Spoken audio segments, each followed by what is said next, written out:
Pakistan cricket board په اسلام آباد کې هم د کرکټ ګراوند جوړولو اعلان کړی دی او دا ګراوند به یو ډیر زبردست وینیو باندې وي، یو ډیر زبردست لوکیشن باندې به وي.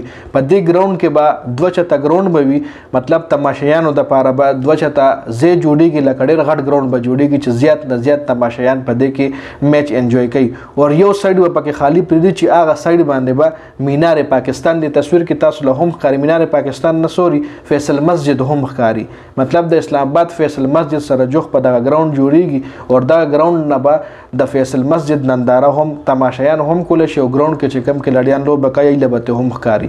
ځکه پی سی بی له اوس خامخا فند ملاویږي د آی سی سی له طرفې چمپیون ټرافي په پاکستان کې ده او دغه چمپیون ټرافي فند بوله هم ملاویږي او په دغه چمپیون ټرافي باندې به پاکستان ډیره زیاته پیسې ګټي. نو بیا دغه پیسې په کرکټ کې انویسټ کول هم پکار دي. نو محسن نقوی اعلان کړی دی چې په اسلام آباد کې به یو نوې کرکټ ګراوند جوړو فیصل مسجد سره چې هغې نه به د فیصل مسجد منارې هم د ګراوند نه ښکاري.